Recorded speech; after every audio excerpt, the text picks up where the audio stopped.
नमस्कार मंडळी, जय शिवराय। आज आपण मुंबईतल्या माटुंग्यामध्ये आहोत आणि यशवंत नाट्य मंदिरामध्ये आज वंशवेल या नाट्याचा प्रयोग झाला।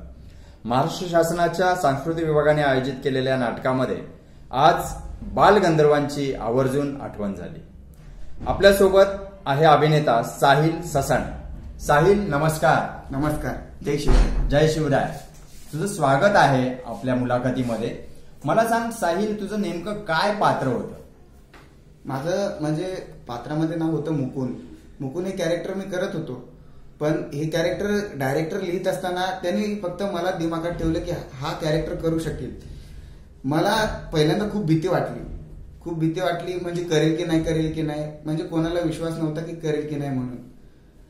पण दादा बोलला तू करशील, ती त्यांनी मला जिद्द दिली की तू करशील म्हणून ते पात्र मी महिनाभरात म्हणजे ते पात्र मी स्वतः आत्मसात करू शकलो, डेव्हलप करू शकलो।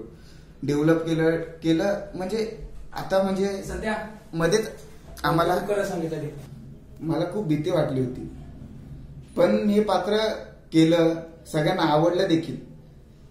पण थोडा चुका होतातच नाटकामध्ये, ते काय आपले ते मनात असू दे। पण मला साहिल एक सांग, या पात्रातून नेमक्या काय भावना मांडल्या समाजाला, प्रेक्षकांना नेमका काय संदेश द्यायचा?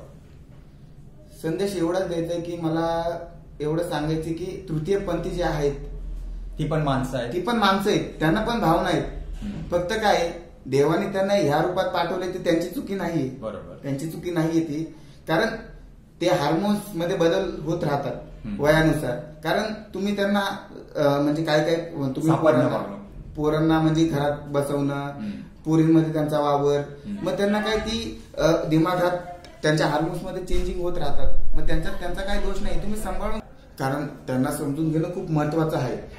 जर तुम्ही त्यांचं लग्न लावून दिलं की त्या स्त्री सोबत तो खुश नाही राहणार आणि स्वतःही खुश नाही राहणार, दोघांच्या आयुष्याची बरबादी।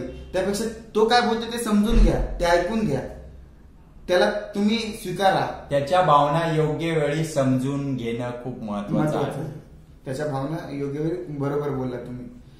पण ह्याच्यात काय होतंय, ते आतल्यात कोंडून ते स्वतःच्या भावना नाही मांडणार, मग ते तसेच होणार, म्हणजे मनाचा कोंड मारा होणार। एवढंच मला सांगायचे की तुमच्या घरी जर असे तृतीयपंथी घरी किंवा आजूबाजूला संपर्कात आहे, त्यांना चांगली वागणूक द्या, त्यांना पण माणसात आणा, त्यांना पण जॉब वगैरे करणे। ते आता ताळ्या वाजून पैसे मागतात, ते चुकीचं आहे ना। त्यांना पण एक जॉबची संस्था वगैरे जॉब दिले पाहिजे। जर ते जॉबला गेले तर काही त्यांच्यात पण कला असू शकतात ना, त्यांच्या क्वालिफिकेशन नुसार त्यांना जॉबची संधी देण्याचा सरकार देखील विचार करत आहे। साहिल, मला एक सांग की हे पात्राचा अभ्यास करताना, याचे डायलॉग पाठांतर करत असताना तुझ्या नेमक्या काय भावना होत्या? तू तयार म्हणजे मानसिकरित्या तयार होतास का या गोष्टीला?